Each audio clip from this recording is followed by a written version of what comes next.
The unexpected and savage betrayal of Paul Heyman by the new Bloodline on Friday Night SmackDown last week has left wrestling fans in disbelief.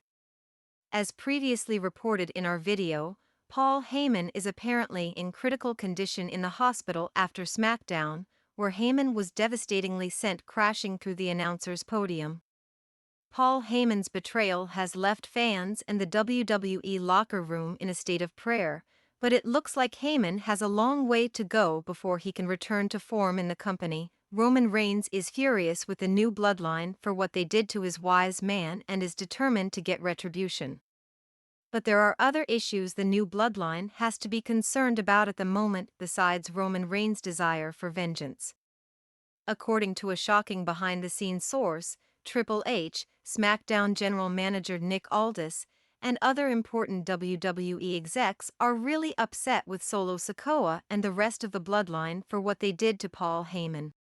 After everything has calmed down and Paul Heyman is at least stable, Hunter and Aldis are turning their attention to holding the new Bloodline accountable for what they did last week. According to rumors, Triple H and Nick Aldis intend to penalize every member of the new Bloodline severely and suspend Solo Sikoa and the group indefinitely.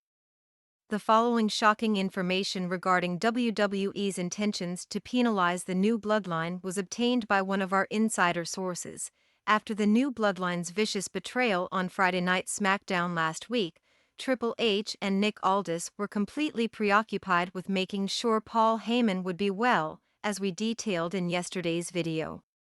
Although there were rumors circulating behind closed doors that Solo Sikoa and the other members of the Bloodline would suffer consequences for their actions, Hunter and Aldis ignored them until they learned that Paul Heyman would survive. Now that we know Paul Heyman's condition is stable and improving, Triple H, Nick Aldis, and other WWE execs can breathe a sigh of relief and turn their attention to the true issue at hand, which is Solo Sikoa's new Bloodline. The attitude is that, although Nick Aldis thought Roman Reigns' previous Bloodline was hard enough to work with and handle, Solo Sikoa's new gang has been a tiring issue for WWE both on screen and off because of their constant rule-breaking acts. We've heard that Triple H and Nick Aldis are working out the specifics of the new Bloodline's punishment, which will be made public to the WWE Universe in the next few days, now that Paul Heyman is expected to survive and start the long road to rehabilitation. According to rumors, Hunter and Aldis plan to impose harsh fines to demonstrate to Solo Sikoa, Tatanga, Tangaloa, and Jacob Fatu that their acts have repercussions and to suspend them from the WWE indefinitely. They risk being let go or fired by WWE if they carry on acting in a way that harms the company's reputation. Been informed that all 4 of the Bloodline members will face permanent suspensions from WWE, specifically from Friday Night SmackDown, in addition to fines totaling $100,000. WWE does not want to work with the new Bloodline because of their destructive behaviors, which have only damaged the company's reputation. Nick Aldis and Triple H have finally had enough and will take action to ensure that such occurrences never occur again, because of what Solo Sikoa and the rest of the Bloodline did to Paul Heyman on SmackDown.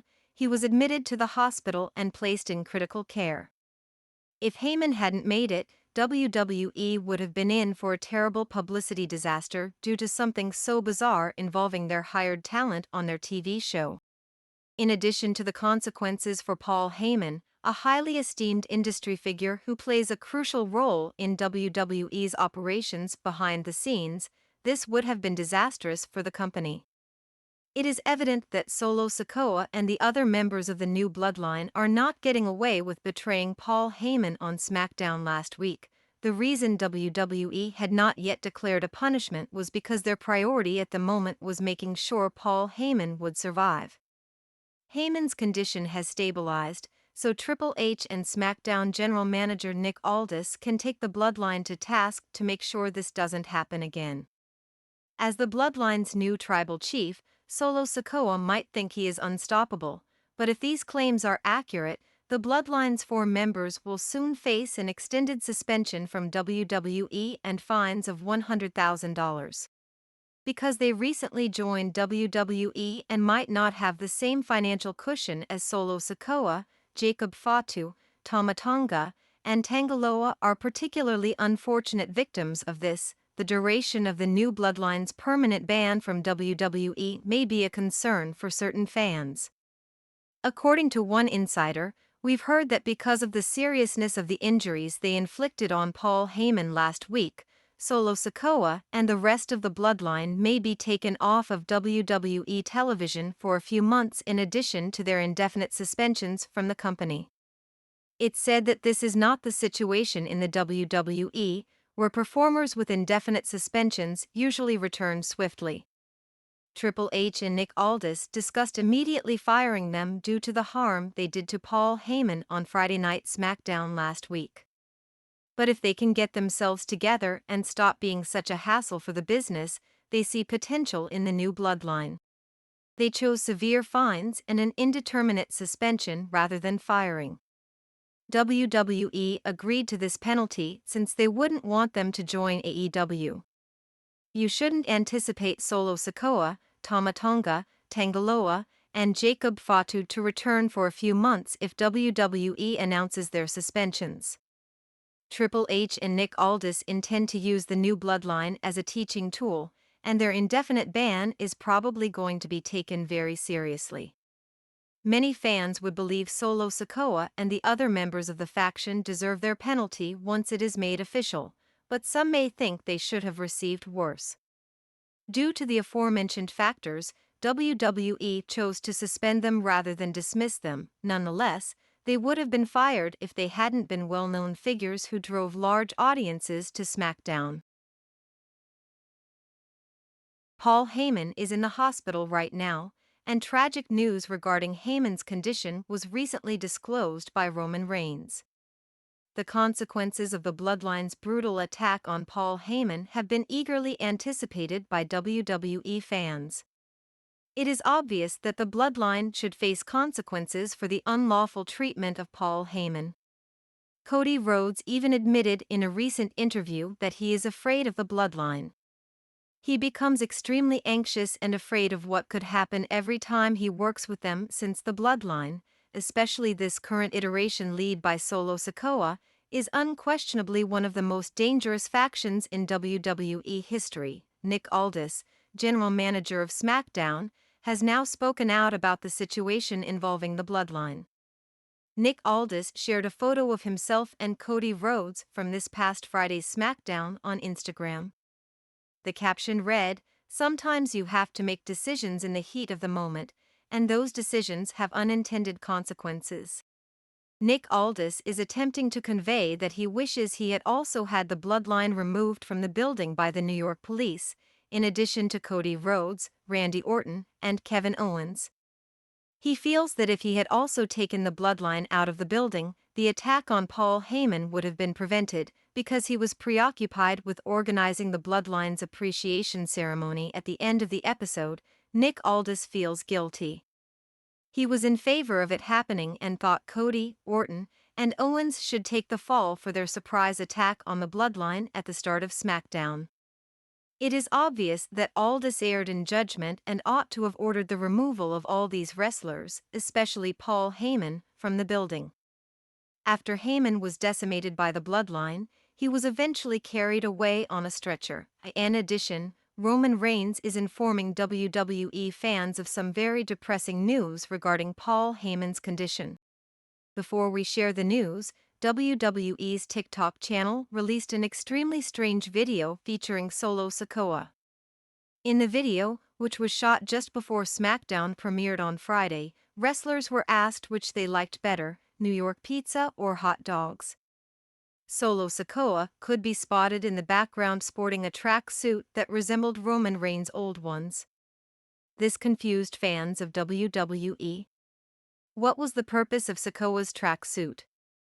Was he influenced by Roman Reigns, or was there another, more profound meaning? There are rumors that Solo Sikoa dressed in a track suit because he wants to emulate Roman Reigns. He feels that he is now the Bloodline's leader and the new tribal chief, taking Roman's place. He now regards himself as the head of the table and wears the tribal chief necklace. Like Roman, he urges the crowd to applaud him when he enters the ring. By putting on similar clothes, Solo Sikoa was teasing everyone and announcing that he had taken Roman Reigns' place. The WWE Money in the Bank 2024 pay-per-view will take place in Toronto this Saturday. In a six-man tag bout, Kevin Owens, Randy Orton, and Cody Rhodes will square off against the Bloodline. A few fans of WWE were uncertain about the participants in the match for the Bloodline. It's speculated that Solo Sikoa, Tangaloa, and Tatanka will square off in the event, with Jacob Fatu watching from ringside, based on a match graphic obtained from WWE.com. WWE is not ready to reveal the details of Jacob Fatu's in-ring debut. There's also conjecture over Roman Reigns' potential return at this show in an attempt to exact retribution for Paul Heyman's attack. It's been reported, though, that Roman won't make a comeback at Money in the Bank, and the Bloodline will likely prevail over Orton, Owens, and Cody Rhodes. The purpose of this six-man tag fight is to set up the August pay-per-view event SummerSlam. According to rumors, Cody Rhodes defending the undisputed WWE title against Solo Sikoa would probably be the main event at SummerSlam. Roman Reigns is said to be making a comeback at this event. But judging by the depressing information Roman Reigns has disclosed, it doesn't appear Paul Heyman will be joining him. Solo Sikoa used the Samoan Spike, a move in which he thrusts his thumb into his opponent's throat, to begin his attack on Paul Heyman. Paul Heyman was unprepared for this because he wasn't a wrestler and wasn't often attacked. Heyman was choking and had trouble breathing when he fell to the ground. It appeared that he had a serious injury to his throat.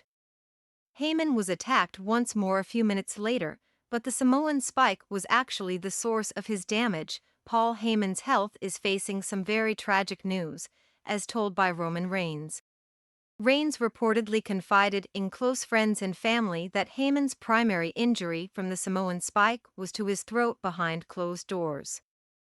Heyman may never be seen on WWE television again if his throat injury never completely heals, since he won't be able to talk or speak like he used to. What do you think about the depressing information that Roman Reigns disclosed about Paul Heyman's condition? Post a comment and express your thoughts.